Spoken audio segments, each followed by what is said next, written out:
Pemirsa, jumlah korban jiwa akibat serangan Israel di Lebanon Selatan sejak Senin terus bertambah. Sedikitnya ada 558 orang tewas, termasuk 50 anak-anak dalam serangan yang diklaim sebagai yang paling mematikan sejak akhir Perang Saudara pada 1990.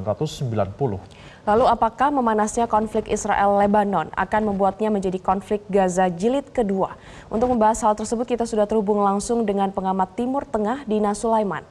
Selamat pagi Mbak Dina. Pagi Mbak Dina. Ya, selamat pagi. Mbak Dina, bisa dijelaskan mungkin eskalasi konflik di Lebanon ini kan terus meningkat saat ini. Bagaimana Anda melihat keadaan ini? Ya, yang pertama kita perlu melihat konteksnya bahwa Hizbullah itu adalah sebuah organisasi politik di Lebanon, tapi juga memiliki sayap militer dan berdirinya sejak awal di tahun 1982 itu memang tujuannya adalah untuk mengusir Israel yang menjajah atau menduduki Lebanon waktu itu sejak 1982 sampai kemudian akhirnya bisa diusir keluar pada tahun 2000. Dan sejak 8 Oktober, jadi sehari setelah operasi Badr al-Aqsa, itu Hizbullah kembali melakukan serangan ke Israel Utara dan Israel juga melakukan serangan ke Lebanon Selatan. Nah, tujuan Hizbullah adalah untuk membantu perjuangan orang-orang Palestina di Gaza gitu ya, dan ini terus berlanjut sampai hari ini.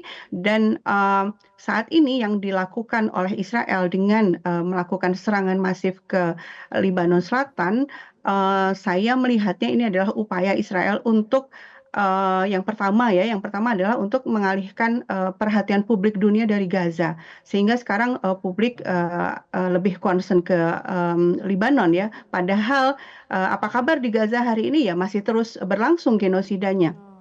Dan yang kedua, Israel memang sejak awal sudah mengakui bahwa memang perang yang ia hadapi sekarang itu berasal ya, serangan-serangan yang masuk ke Israel itu berasal dari 7 front yang bersama-sama berusaha mengalahkan Israel demi kemerdekaan Palestina ya. 7 front itu apa saja? Yang pertama ya Hizbullah ya, kemudian juga ada dari Irak, ada dari Yaman, ada dari Suriah dan juga Iran. Dari Irak juga ada. Nah, Hizbullah ini buat Israel ya memang salah satu musuh utama yang menghalangi niat Israel untuk melanjutkan genosidanya di Gaza dan menghalangi ambisi Israel juga untuk menguasai Palestina secara keseluruhan. Nah, tujuan strategis Israel saya pikir dalam serangan ini ya untuk mengalahkan Hizbullah dan kemudian untuk mengusir orang-orang di Lebanon Selatan sebagai bargaining tawaran supaya Hizbullah menghentikan serangannya dan orang-orang Israel Utara yang sekarang ini udah ratusan ribu mengungsi sehingga wilayah Israel Utara atau Palestina pendudukan di utara itu kosong. Nah, Israel menginginkan agar orang-orang Israel ini kembali lagi ke utara. Tapi justru itu juga yang disampaikan oleh pihak Hizbullah, mereka tidak akan membiarkan Israel Utara kembali diisi oleh para pemukim Israel. Sehingga memang ini saya pikir akan berlanjut terus situasinya, kecuali bila Israel bisa ditekan oleh komunitas internasional untuk tidak menjadikan Lebanon sebagai Gaza kedua. Bisa dikatakan Hizbullah ini merupakan ancaman nyata bagi Israel ya Mbak Dina. Kita simak Mbak Dina juga pemirsa pernyataan dari Perdana Menteri Israel Benjamin Netanyahu yang akan terus menggempur Hizbullah. אנחנו נמשיך להכות בחיזבאללה. ואני אומר לעם בלבנון, המלחמה שלנו לא איתכם, המלחמה שלנו עם חיזבאללה. נסראללה מוביל אתכם לסף התהום. אמרתי לכם אתמול להתפנות מהבתים שבהם הוא שם לכם טיל בסלון ורקטה בגראז'. מי שיש לו טיל בסלון ורקטה בגראז' לא יהיה לו בית.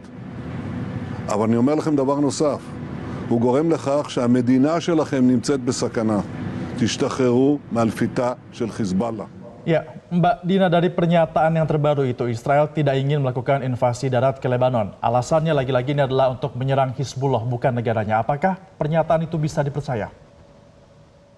Ya, menurut saya ini ada kesalahan ini ya misinformasi ya, disinformasi, informasi yang sengaja salah diberikan oleh Netanyahu. Pertama, Hizbullah itu adalah bagian dari rakyat Libanon yang memang sejak awal saya sudah bilang tadi bahwa memang sejak awal didirikan adalah untuk mengusir Israel dari pendudukan, dari tanah pendudukan, dari wilayah Libanon. Sehingga kalau lihat hukum internasionalnya apakah berhak Hizbullah melakukan serangan ke Israel? Ya berhak, karena memang sejak awal melawan penjajahan gitu atau melawan pendudukan itu kan adalah hak yang sah menurut resolusi PBB nomor 3743 tahun 1982, menurut ini ya piagam PBB juga, bahwa semua bangsa itu berhak untuk self determination, untuk mencapai kemerdekaan ketika dia diduduki oleh kekuatan asing. Sehingga eh, upaya Netanyahu untuk memisahkan ini Hizbullah, ini rakyat Libanon, seolah-olah Hizbullah itu terpisah dari Libanon, itu adalah upaya untuk menutupi niat utama Israel bahwa sebenarnya memang ingin melakukan pembantaian massal di Libanon. Dan kita lihat bahwa yang gugur di Libanon itu kan mayoritas juga rakyat sipil. Dimulai dari serangan teror pager. 3.000 pager meledak di saat yang sama, dan pengguna pager itu kan tidak bisa diidentifikasi siapa penggunanya. Itu umum. Itu saja sudah melanggar konvensi Jenewa ya, International Humanitarian Law. Bagaimana serangan yang dilakukan Israel itu ini ya indiskriminasi, jadi betul-betul acak gitu korbannya. Dan itu juga yang terjadi sejak Senin itu, bombardir yang dilakukan Israel kan ke wilayah sipil, ke desa-desa dan kota-kota di Libanon Selatan. Nggak bisa Oke. mengatakan bahwa oh yang diserang hanya Hizbullah gitu ya. Padahal Hizbullah itu sedang melakukan perlindungan atau pembelaan kepada tanah air mereka. Dan Oke. kalau kita lihat bagaimana struktur pemerintahan di Libanon, itu memang sayang sekali gitu ya, pemerintahan di Libanon itu ada semacam ini ya perpecahan ya antar agama dan mazhab, tapi itu dikelola gitu dalam sebuah struktur pembagian kekuasaan. Jadi perdana menterinya itu dari kalangan Kristen Maronit, kemudian presidennya ya, presiden dari Kristen Maronit, perdana menterinya dari Sunni, Islam Sunni, Oke, Mbak kemudian Dina. juru bicara parlemen dari Islam Syiah. Nah, sistem yang seperti ini membuat mereka juga, sisi pemerintah ya dan militernya, membuat juga mereka nggak terlalu berdaya ketika harus menghadapi Israel, dan Hizbullah berdiri untuk menutupi kekurangan Baik, ini artinya Hizbullah dalam ini rangka pun mempertahankan tanah mewakili air. warga Lebanon juga ya Mbak Dina ya? Oke, Mbak Dina, kalau kita melihat kan saat ini ramai para negara-negara ini menginstruksikan warganya untuk meninggalkan Lebanon. Apakah menurut Mbak Dina, apakah Gaza Jilid 2 ini akan terjadi? Kalau kita lihat bagaimana Israel selama ini di Gaza ya, di Gaza kan alasannya adalah untuk melawan Hamas ya, untuk mengalahkan Hamas. Tapi yang terjadi adalah pengeboman terhadap fasilitas sipil, terhadap permukiman-permukiman sipil, gedung-gedung perumahan. Dan ini yang juga sedang dilakukan Israel di Libanon Selatan terutama ya. Yang dibom adalah fasilitas sipil. Ya, jelas ini merupakan genosida ya, mirip seperti yang terjadi di Gaza. Eh, saya pikir ini sudah jelas-jelas pelanggaran hukum internasional, dan kita berharap negara-negara yang punya pengaruh terhadap Israel itu bisa segera menekan Israel agar menghentikan situasi ini agar tidak terjadi korban genosida massal seperti yang ada di Gaza. Mbak Dina, Menteri Luar Negeri kita Retno Marsudi juga mengkhawatirkan bahwa tentara perdamaian Indonesia yang saat ini pun sedang berada di Lebanon tentang keselamatan mereka di sana. Secara hukum internasional, jika konflik lebih besar bisa terjadi, apakah tentara perdamaian ini bisa terlibat konflik juga pada saat bersinggungan mereka dengan konflik ini? Ya, ini nggak bisa ya. UNIFIL atau tentara perdamaian itu hanya bertugas untuk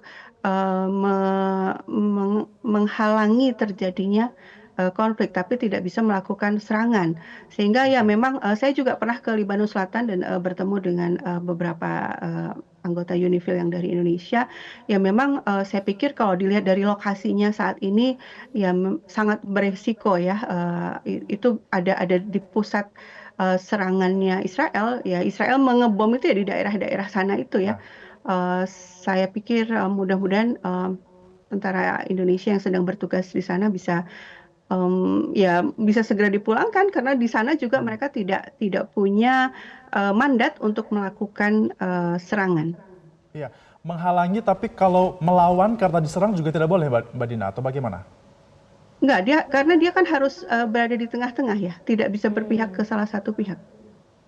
Meskipun pada saat terasa terancam. Iya, memang ya ketika terancam oleh siapa kan artinya seperti itu ya.